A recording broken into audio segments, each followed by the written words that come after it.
জয় গুরুদেব, জয় জগৎ বন্ধু সুন্দর। আজ আমি উপনিষদের কিছু কথা তোমাদের বলবো বন্ধুদের।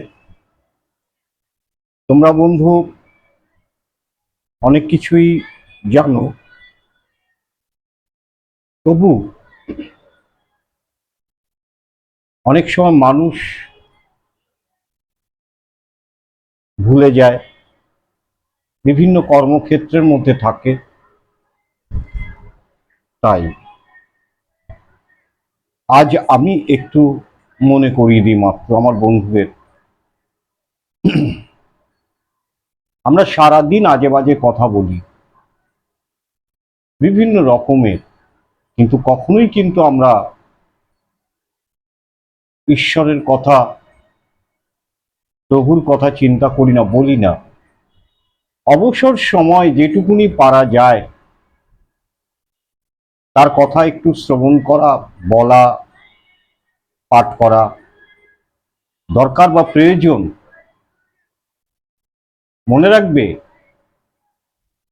যে আমাকে কিন্তু যেভাবে আসতে হয়েছে, একসময় এখানে এসেছি, আমাকে কিন্তু চলে যেতে হবে এই জায়গা ছেড়ে। Just like we are visitor. আমরা কিন্তু এখানে ঘুরতে এসেছি, আবার কিন্তু চলে যাব এই পৃথিবীর মায়া ত্যাগ করে। কোথায় যাব জানি না। মনে কি প্রশ্ন হয় না যে সেখানেও নিশ্চয়ই ভালো কাজকর্ম করলে তবে সেখানে ভালো পজিশন পাবো। এই কিছু ভালো পজিশন পাওয়ার জন্য আমরা ভালো কাজ করি, এখানেও কিছু ভালো পাওয়ার জন্য ভালো কিছু করি। তাই এখান থেকে কিছু অদৃশ্য বস্তু আছে, অদৃশ্য কাজ আছে, যেগুলো তোমাকে করতে হবে। করলে ওখানে ভালো কাজ তোমাকে পাওয়া যাবে যেখানে আমরা যাব। তাই অদৃশ্য কিরকম? প্রভুর নাম শ্রবণ করা, প্রভুর কথা একটু শোনা, আলোচনা করা বা পাঠ করা, এই আর কি, সামান্য সময়টুকু। তো বলছি, ঈশ্বরশ্রুতি পাঠ করার আগেই শান্তি মন্ত্র একটা পাঠ করতে হয়। কি বলছে? ওম পূর্ণমদ পূর্ণমিদং পূর্ণাৎ পূর্ণমুদচ্যতে পূর্ণস্য পূর্ণমাদায় পূর্ণমেবাবশিষ্যতে। অর্থাৎ কি বলছে? ইহা পূর্ণ পূর্ণ হতে পূর্ণ উদ্গত হয়। পূর্ণের পূর্ণকে নিয়ে গেলে পূর্ণেই অবশিষ্ট থাকে। পরব্রহ্ম পূর্ণ, এই জগৎ পূর্ণ। পরব্রহ্ম হতে এই জগৎ পরিব্যাপ্ত হয়েছে। পূর্ণ হতে পূর্ণ নিয়ে যা থাকে তাই পূর্ণ থাকে। এই কথাটা আমি সংক্ষেপে বলছি। তুমি বাজার থেকে মধু নিয়ে এলে একটা চাক থেকে। একটা চাকে, আমার আইডিয়া নেই অতটা, তবু বলবো 10 থেকে 12 কিলো বা 20 কিলো মধু পাওয়া যেতে পারে একটা মধুর চাক থেকে। সেখান থেকে তুমি একটা চামচ করে মধু তুললে। আচ্ছা, এই যে 10 থেকে 12 কিলো বা 20 কিলোর মধু থেকে তুমি যে এই যে মধুটা তুললে সামান্যটুকু এক চামচ ছোট করে, তাতে কি ওই মধুর গুণ যা ছিল, তোমার এইটুকুনি মধুর গুণ কি কমে গেল? না, কিচ্ছু কমেনি, বিন্দু মাত্র কমেনি। ওই মধুর মধ্যে যা গুণ আছে 20 কিলো মধুর মধ্যে, তা তোমার ওই সামান্য ছোট্ট একটা চামচের মধ্যে যে মধুটা রয়েছে তার মধ্যে সেই গুণাগুণ, সেই শক্তিটা রয়েছে। তাই অমৃত থেকে আসা এক অমৃতময় তুমি, তোমার কোনো কিছু কম হয়নি। সেই পরমাত্মা থেকে তুমি এসেছো, আমরা এসেছি। আমরা কিন্তু পূর্ণ, অপূর্ণ নই। কিন্তু আমরা অপকর্ম করার ফলে, কিছু ভুল কর্ম করার ফলে ভুলবশত আমরা কিন্তু সঠিক দিশা থেকে হারিয়ে যাই। মধুর গুণাগুণ অর্থাৎ পরমাত্মার আমার যে সৎ গুণাগুণগুলো থেকে আমরা বিনষ্ট হই। ঈশ্বর শ্রুতিতে 18টা মন্ত্র আছে। প্রথম মন্ত্রটি এরকম: ঈশা ব্যাসম মিদং সর্বং যৎকিঞ্চ জগতাং জগৎ তেন ত্যক্তন ভুঞ্জিতমা গৃদ্ধ কস্য স্নিগ্ধনম। এই জগতে যা কিছু দৃশ্যমান, এই জগতে যা কিছু দেখছো তা হচ্ছে পরিবর্তনশীল। যা কিছু সবই নশ্বর, বিনাশ হয়। এই নশ্বর বস্তু সমূহকে জড়িয়ে রয়েছে একটি অপরিণীয় বস্তু, তার নাম ঈশ্বর। যেমন আমি একদিন বিনাশ হব, আমি নশ্বর, কিন্তু এই নশ্বরকে জড়িয়ে আছে এক অপরিবর্তনীয় বস্তু।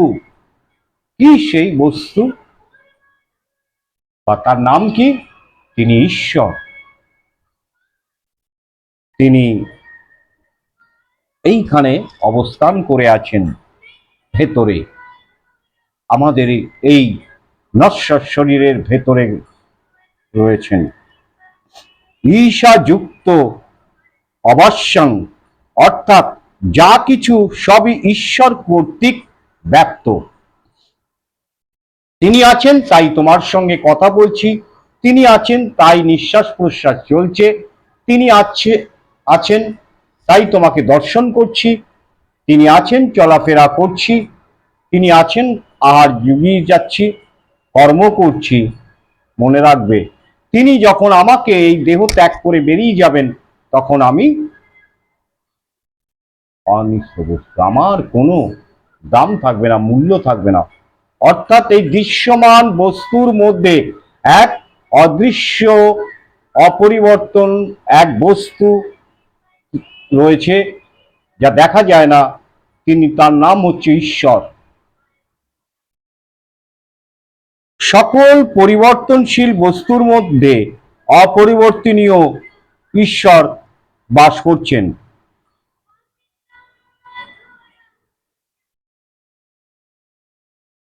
বৃহদারণ্যক শ্রুতির 3য় অধ্যায় 7ম ব্রাহ্মণে ঋষি যাজ্ঞবল্ক্যের বাণী: য পৃথিব্যাং তিষ্ঠন পৃথিব্যা অন্তরজং পৃথিবী ন বেদ যস্য পৃথিবী শরীরং য পৃথিবীমন্তর জমায়তস্য ত আত্মহন্তার্যামৃত। অর্থাৎ আরম্ভ হতে 21টি মন্ত্র আছে। সকল অনিত্য বস্তুর বাইরেও তিনি জড়ায়ে আছেন, ভিতরেও তিনি বসবাস করছেন। ঈশ্বর কথার অর্থ মন দিয়ে শোনো। ঈশ্বর শব্দের অর্থ দুটো, বা এই দুটোকে আমরা একসঙ্গে বলছি। সকল অনিত্য বস্তুর বাইরেও তিনি জড়িয়ে আছেন এবং ভিতরেও তিনি জড়িয়ে আছেন। ঈশ্বর শব্দের অর্থ নিয়ামক, যিনি নিয়ন্ত্রণ করেন। ঈশ্বর শব্দের অর্থ নিয়ামক, যিনি নিয়ন্ত্রণ করে, অর্থাৎ ভিতর হতে সকল বস্তুকে নিয়ন্ত্রণ করছেন। কিরকম? চোখকে, হাতকে, পাকে, সমস্ত কিছুই তিনি নিয়ন্ত্রণ করছেন। সকল অনিত্য বস্তুর অন্তরে বাইরে নিত্য বস্তু বর্তমান বা বিদ্যমান। এই বিশ্বাসটি দৃঢ় থাকলে এই অস্থির জগতের মধ্যে সুস্থির থাকা যায়। জগৎ পরিবর্তনশীল হলেও মিথ্যা নয়, এটা কিন্তু বুঝতে পারা যায়। কি বলছে এই বিশ্বাসটি? কোন বিশ্বাসটা? কোন বিশ্বাসের কথা বলছে? কোন বিশ্বাস বলছে? তিনি বলছেন যে তোমার মধ্যে যদি এই বিশ্বাসটা থাকে যে সকল অনিত্য বস্তুর, আমরা অনিত্য, নিত্য নই, আমরা অনিত্য, আজ আছি কাল চলে যাব, অর্থাৎ বিনাশ আমাদের হবেই, কিন্তু তার মধ্যেও এই অনিত্য বস্তুর মধ্যে এক অপরিবর্তনীয় বস্তু বাস করছেন, তার নাম হচ্ছে ঈশ্বর। সেই ঈশ্বর ভিতরে থেকে বাইরে এবং ভেতরে থেকেও নিয়ন্ত্রণ করছেন। আমরা তার নির্দেশেই চলছি, কথা বলছি, দেখছি। এই বিশ্বাসটা তুমি যদি তোমার অন্তরে যদি থেকে থাকে যে তিনি আমার মধ্যে আছেন, তাহলে কিন্তু এই অস্থির জগতের মধ্যে, সমস্ত দুর্ভাবনার মধ্যে, সমস্ত দুশ্চিন্তার মধ্যে তুমি কিন্তু স্থির থাকবে। জগতে শব্দ, স্পর্শ, রূপ, রস, গন্ধ প্রভৃতি জীবের ভোগ্য বস্তু। পাঁচটা পাঁচটা রস কি কি? এই পাঁচটা হচ্ছে ভোগ করে মানুষ। শব্দ, স্পর্শ, রূপ, রস, গন্ধ, এগুলো হচ্ছে ভোগের বস্তু। এই সব ভোগ করবার একটা বিধি আছে, একটা কৌশল আছে, একটা নিয়ম আছে। ভোগাসক্ত হয়ে যদি ভোগ করে তার ফল হয় দুঃখ। লোভে পড়ে ভোগ করতেই থাকছি, ভোগ করতেই থাকছি, কোনো তৃপ্তি পাচ্ছি না, তৃপ্তিতে তার আসছে না, তাহলে তার কপালে দুঃখ আছে। আর ভোগের মধ্যে দিয়ে শান্তি পেতে হলে ভোগ করতে হবে ত্যাগী হয়ে।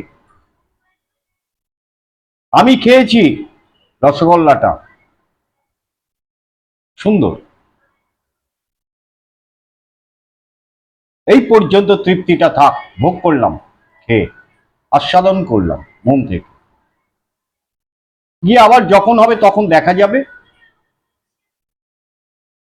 কিন্তু একটা খাওয়ার পরে আরো চাহিদা বেড়ে গেল, আমার পকেটে পয়সা নেই, অথচ লোভটা বাড়তেই থাকলো।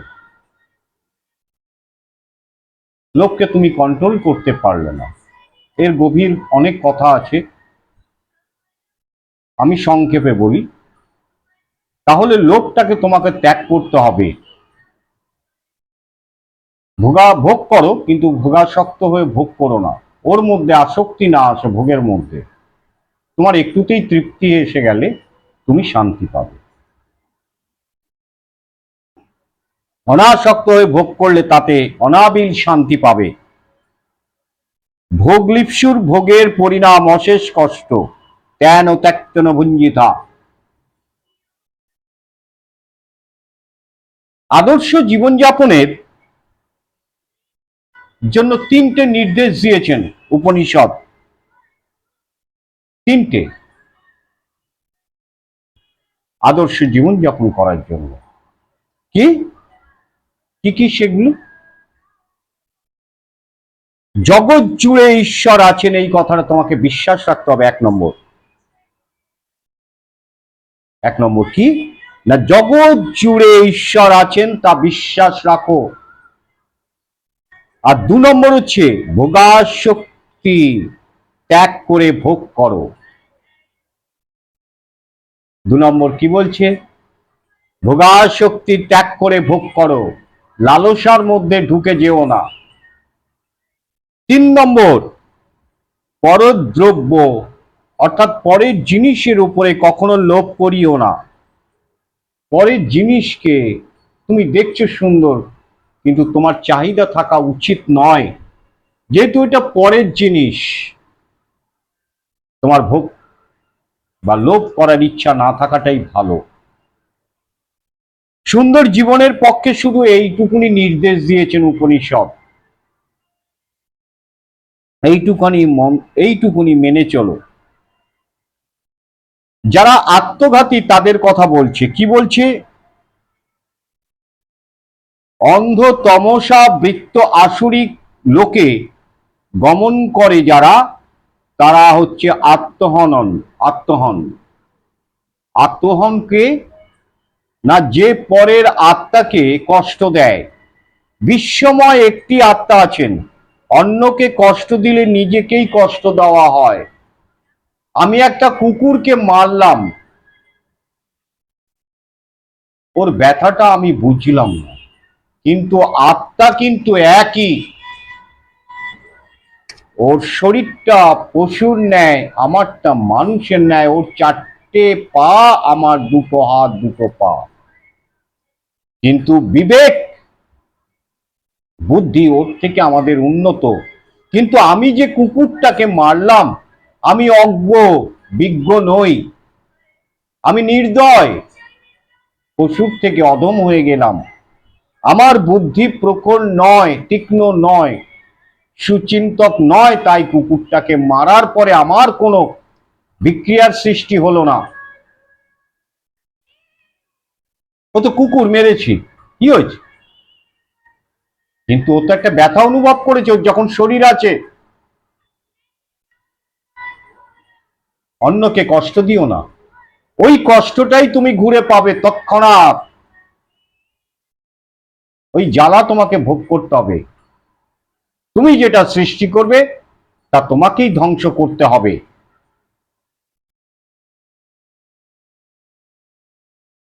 যারা পরধন লোভ করে পরের অনিষ্ট সাধন করে তারা আত্মহন। বিশ্বে একটি আত্মাই আছে, তিনি পরমাত্মা ঈশ্বর। যে কোনো আত্মাকে আঘাত দিলেই আত্মহত্যা করা হয়। আত্মহন ব্যক্তির গতি গাঢ় অন্ধকার।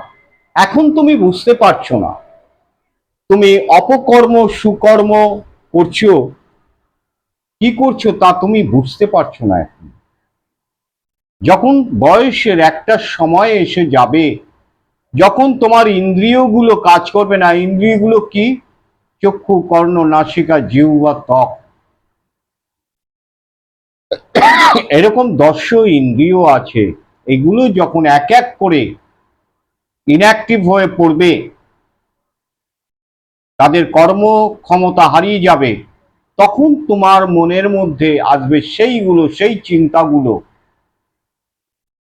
তুমি যদি কোনো কুকর্ম বা অন্যায় করে থাকো, সেই সময় তোমার ভেতরে জ্বালা যন্ত্রণা শুরু হবে। ইস, আমি ওকে মেরেছিলাম, কেউ সাজা দিচ্ছে না, তুমি নিজের সাজা নিজে ভোগ করছো, ভগবান সাজা দিচ্ছেন না। তুমি ভুল করছো, তিনি সাজা দিচ্ছেন না, সাজা নিজেকেই নিজে নিচ্ছ। তা বলছে না? ধর্মগ্রন্থ বলছেন, বেদ বলছেন, উপনিষদও বলছেন ভগবান নিরপেক্ষ, তিনি চুপচাপ থাকেন। ভগবান বলছে আমি আমার সন্তানকে কখনো কষ্ট দিতে পারি? ওরা নিজেদের কষ্ট দুঃখ সুখ ভোগ নিজেরাই ভোগ করবে। তুমি ওই সময় ওই বয়সে সেই চিন্তাগুলো আসছে, আর তোমার কষ্ট হচ্ছে ভেতরে। আমি দেখেছি এগুলো। আমি অনেক জায়গায় অন্তিম পথে যাওয়ার সময় আমি গীতা অধ্যয়ন করেছি তার সামনে, তাদের গতিগুলো আমি দেখেছি, কি অবস্থা হয় তাদের। আমি আবার ভীষণ অন্য টাইপের, তো আমি একটু পরীক্ষা নিরীক্ষা করতাম যে দেখি কি হয় গীতা পাঠ করতে করতে, সেই ব্যক্তির অবস্থাটা কি হয়। যার সারা জীবনে সুকর্ম করার, সুধর্ম করার, ধর্মপাঠ শোনেনি, মৃত্যুকালেও তার ওই সময় ওই সুমধুর শ্রীকথা তার কর্ণে পৌঁছায় না। হ্যাঁ, আমার অভিজ্ঞতা আছে, আমি বলছি। আমি অনেক জায়গা পাঠ করেছি, আমাকে নিয়ে গেছেন অনেকে, সেই অভিজ্ঞতা থেকেই বললাম। তাহলে আর যদি তুমি সুকর্ম করো সারাক্ষণ, কাউকে ঠকালে না, কাউকে আঘাত করলে না, তাহলে কিন্তু তুমি সুন্দর জীবনযাপন করে সুন্দরভাবে আমরা যেখান থেকে এসেছিলাম সেখানে চলে যাব, এবং সেখানে গিয়ে তুমি ভালো অবস্থাতেই থাকবে প্রত্যেকে। তাহলে দেখা গেল যদি কুকর্ম করি তার ফল হচ্ছে গাঢ় অন্ধকারের মধ্যে চলে যেতে হবে, আর সুকর্ম করলে তার গতি আলোর দিকে।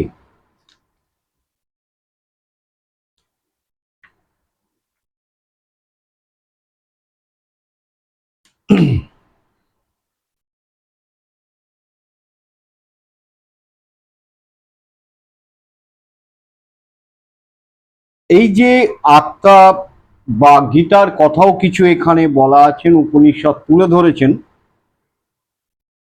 তো দৃষ্টান্ত স্বরূপ, তো সেগুলো আলোচনা করতে গেলে অনেক সময়, দীর্ঘ সময় লাগবে।